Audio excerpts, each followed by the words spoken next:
Magandang araw mga boss, welcome po ulit sa aking channel. No? Para sa video natin ngayong araw is Raider 150 Carb Tech Reloaded. So may dinala dito sa amin sa shop. Ang problema ni boss dun sa motor niya is wala na daw hatak. So yun yung titingnan natin mga boss.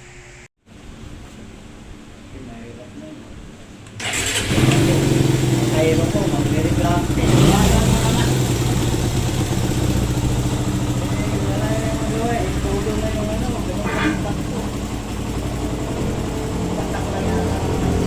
So yan yung motor mga boss, no? 79,000 yung kilometer reading. So yung clutch niya hindi pa napapalitan. So yung stock pa rin. Na-check na rin ni Boss Ryan. So ang sabi nga niya, sliding na nga. So kailangan buksan yung clutch side. So pag drain ng langis, yan yung lumabas mga boss, no? Kung mapapansin nyo, yung kulay niya is silver gray. So kapag kaganyan, meron ng kinakayod yan dun sa makina mga boss.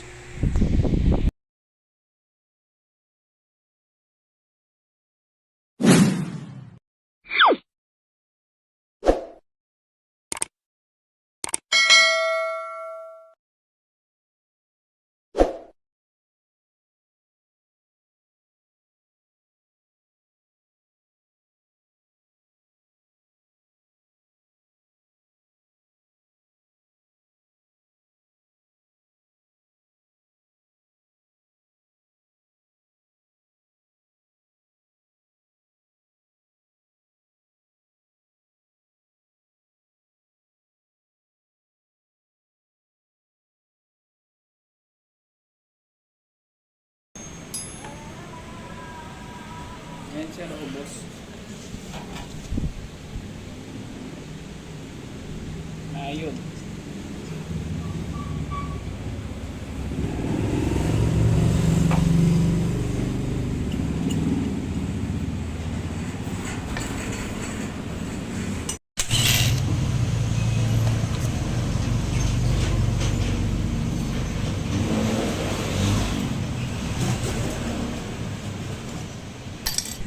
So yan yung mga nakuhang pyesa dun sa clutch ni boss, no? Clutch hub, yung kayod na yan mga boss. Yung clutch lining, ganun din. Clutch plate, sunog. Pressure plate, may kayod din mga boss, no? So ang nangyari dyan, sliding na yung motor ni boss. Hindi pa niya napagawa. So yung ginamit pa rin niya ng ginamit. Kadalasan naman kasi mga boss, kung yan na agapan nyo, ang kadalasan pinapalitan lang dyan clutch plate sa clutch lining. Yung clutch hub sa kayang pressure plate, hindi naman siya kagad basta-basta naabot, basta mapagawa nyo agad.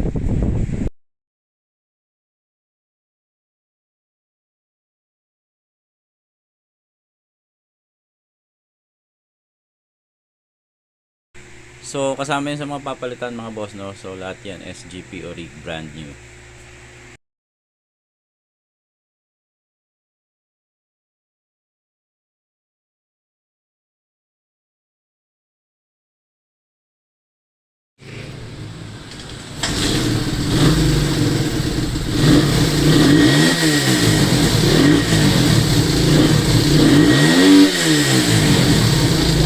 Para sa pula.